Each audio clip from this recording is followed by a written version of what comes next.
So hello दोस्तों, आज की वीडियो में हम लोग बात करने वाले हैं कि 632 ईस्वी से लेके 1236 तक का इतिहास क्या है। दिल्ली सल्तनत तक का इतिहास क्या है। आज की वीडियो में हम लोग मध्यकालीन भारत का इतिहास जानने वाले हैं। क्या कब हुआ, क्या कैसे हुआ। तो बात शुरू होती है 632 ईस्वी से। 632 ईस्वी में जो थे मुस्लिम साम्राज्य के जो संस्थापक थे, क्या था उनका नाम था, मृत्यु हो गई मोहम्मद हजरत। 632 में उनकी मृत्यु के बाद 636 ईस्वी में उमर अली खान को बनाया गया। उमर अली खान को बनाया गया, क्या बनाया गया, उनको धार्मिक प्रचारक और प्रसारक बनाया गया और राजनीतिक भी बनाया गया। ये सब का उनको बनाया गया। ये पद क्या होता था, चेंज होता रहता था। तो फिर क्या हुआ उस समय बाद 711 ईस्वी की हम लोग बात कर रहे हैं। 711 ईस्वी में जो उस समय जो मुस्लिम का धार्मिक प्रचारक और प्रसारक था, उसका नाम था वाजिद अली। ये उस समय की बात है कि जो श्रीलंका से एक रूलर हुआ करता था, उन्होंने उनके लिए क्या बनाया, गिफ्ट भेजा। और गिफ्ट को जब उन्होंने भेजा वाजिद अली के लिए, तो बीच में एक स्थान पड़ता है देवल। देवल पर आक्रमणकारियों ने उसको लूट लिया, कुछ लिटोरे ने उसको लूट लिया। जो उस समय का जो था हंसूर था, उसी समय हंसूर ने बोला कि भैया दाहिर उस समय उस पर राज करता था, उस एरिया पे देवल पे। तो उसने हंसूर ने बोला कि भाई तुम आक्रमणकारियों के ऊपर क्या करो, कुछ वो करो, तुम लोग उसको कुछ कार्रवाई करो। कार्रवाई करने के लिए बोला, लेकिन दाहिर ने कार्रवाई नहीं की। कुछ समय बाद कुछ समय बाद हंसूर जो था, उसने 17 साल का लड़का था एक मोहम्मद बिन कासिम, उसको क्या किया कि भेज दिया आक्रमण करने के लिए, भाई तुम ही कार्रवाई करो। तो उसने देवल पे जाके आक्रमण किया और देवल को जीत लिया। देवल पे उसका दाहिर का भतीजा राज किया करता था। उसने लूट लिया। लूटने के बाद जब उसके बाद उसने आक्रमण किया निरुण पे। ये भी दाहिर उसके अंदर आया करता था। तो निरुण पे उसका लड़का राज किया करता था। किसका लड़का, दाहिर का लड़का। तो वहाँ पे उसको क्या कर लिया, मोहम्मद बिन कासिम ने उसको जीत लिया। जब जीत लिया तो क्या हुआ, उस समय मोहम्मद बिन कासिम की सेना हो गई थी कमज़ोर। लेकिन इस समय अगर दाहिर चाहता तो आक्रमण कर सकता था, लेकिन दाहिर ने आक्रमण नहीं किया। उसके कान में जुए रेंगते रहे, पता नहीं क्या उसकी अप्रोच थी, क्या सोच थी। लेकिन जब इन दोनों के बीच क्या होता है, लड़ाई होता है। जब दाहिर को पता चलता है, अब इन दोनों के बीच होता है, दाहिर और मोहम्मद बिन कासिम की लड़ाई होती है। तो क्या होता है कि जो दाहिर होता है उसके पास होता है भाला, और जो दाहिर को क्या किया जाता है, वो किससे आता है, दाहिर हाथी से आता है। जो मोहम्मद बिन कासिम के पास वो भाला, तो भाला को किसको ऊपर मारता है, हाथी के ऊपर। तो हाथी फेंक देता है, मतलब पगला जाता है, तो गिर जाता है, नीचे आ जाता है।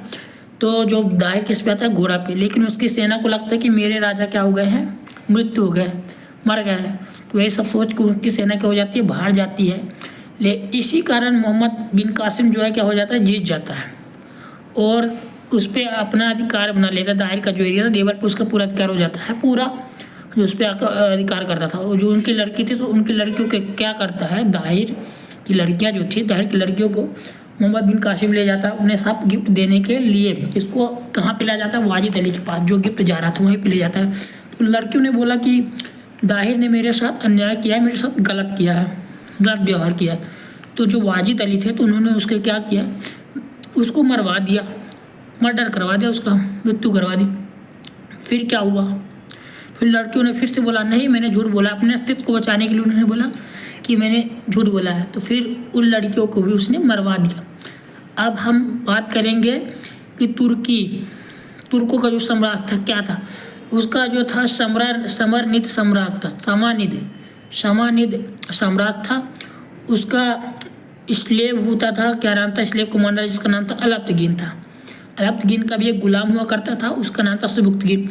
इन लोगों ने सोचा कि चलो हम लोग किसी दूसरे राज्य पर आक्रमण करते हैं, वहाँ पे जाके मतलब अपना अधिकार बनाते हैं। तो इन्होंने एंजॉय करने के लिए बढ़िया ये दोनों निकले और पहुँचे अफगानिस्तान रीजन में। वहाँ पे गजनी था, गजनी करके प्लेस था, वहाँ पे उन्होंने अपने साम्राज्य की स्थापना कर दी। किसने साम्राज्य की स्थापना की, अलप्तगीन ने। अलप्तगीन का गुलाम कौन था, सुबुक्तगीन। तो अलप्तगीन 962 में उसकी स्थापना करता है, 963 में उसकी मृत्यु हो जाती है अलप्तगीन की। अलप्तगीन की एक लड़की हुआ करती है, उस लड़की की शादी किससे कर देता है? सबुकदीन की, क्योंकि सबुकदीन अलप्तगीन की बहुत सेवा किया करता था, सेवा भाव से बढ़िया एकदम उसकी मदद किया करता था, मतलब सेवा जो बोलता था हाँ मालिक हाँ मालिक, बढ़िया मदद किया करता था उसकी। फिर क्या हुआ, सुबुक्तगीन ने 977 ईस्वी में भारत पर जो इंडस वैली का एरिया, वहाँ पे जो जम्मू कश्मीर का एरिया, वहाँ पे शासक हुआ करते थे आनंद जयपाल शासक हुआ करते थे। कौन शासक हुआ करते थे? जयपाल। तो उसने क्या कर दिया, जयपाल के ऊपर उसने आक्रमण किया। उसका लड़का कौन था? उसके लड़के का नाम था, सुबुक्तगीन का एक लड़का था, उसका नाम था महमूद गजनबी। उसने भारत पर सबसे ज़्यादा बार आक्रमण किया। जब उसने पहली बार आक्रमण किया महमूद गजनबी ने 1000 से 1001 ईस्वी में, तो उसने किसके ऊपर आक्रमण किया? जयपाल के ऊपर। तो इस कारण जयपाल ने क्या कर लिया, अपना सुसाइड कर लिया। फिर 1005 में उसने मुल्तान वाला एरिया था, तो जिसके कौन थे? डॉक्टर नहीं बोलेंगे, अब्दुल फतेह दाऊद थे, तो उनके ऊपर आक्रमण किया। फिर 1008 में उसने आक्रमण किया, जयपाल का लड़का था अनंतपाल के ऊपर उसने आक्रमण कर दिया। फिर 1018 से 1019 ईस्वी में उसने आक्रमण किया राज्यपाल के ऊपर, जो कन्नौज का उस समय रूलर हुआ करता था। तो रूलर जब उसने के ऊपर आक्रमण हुआ महमूद गजनबी ने जब करवाया, तो वो भाग गया। कौन भाग गया? राज्यपाल भाग गया, डर के मारे भाग गया। तो फिर क्या हुआ कि ये बात विद्याधर को पता चली, चंदेल शासक थे, तो उनको पता चली, तो उन्होंने उसका मृत्यु करवा दिया, मर्डर करवा दिया। किसका मर्डर करवा दिया? राज्यपाल का। ठीक है। फिर उसके बाद जब ये बात पता चली महमूद गजनबी को, भैया ये तो मेरा शिकार था, राज्यपाल तो मेरा शिकार था, लेकिन तुमने क्या किया यार, तुमने क्या किया, तुमने उसको क्यों किया?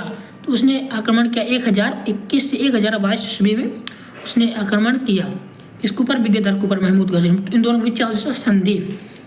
फिर 1025 ईस्वी में इसने आक्रमण करवाया सोमनाथ के ऊपर। सोमनाथ मंदिर है गुजरात के एरिया, शिव मंदिर है, बहुत ही फेमस है, वहाँ पे धन संपदा बहुत ही, वो सब लूट लिया, बहुत ज़्यादा थी। उसको लूट लेके जा रहा था, कहाँ जा रहा था महमूद गजनबी? गजनी जा रहा था। तो बीच में आक्रमण होता है जाटों का, जाटों से उसके ऊपर आक्रमण हुआ, उस पर वो क्या हुआ, हार गया था। फिर 1030 में इसकी क्या हो जाती है? मृत्यु हो जाती है। इसकी महमूद गजनबी की। जो गजनी का जो था, मतलब उसका जो अंतिम जो शासक हुआ करता था, उसका नाम था बहादुर शाह। उसकी मृत्यु बाद वो वैसे भी छोटे छोटे टुकड़ों में बढ़ गया था। फिर जो मोहम्मद गौरी था, मोहम्मद गौरी ने अमीर जो थे लाहौर का था, बेसिकली वो था लाहौर का, तो जो वहाँ के अमीर थे उन्होंने उसको सजेशन दिए कि भैया तुम, अब उसकी मृत्यु हो गई है, अब तुम करो,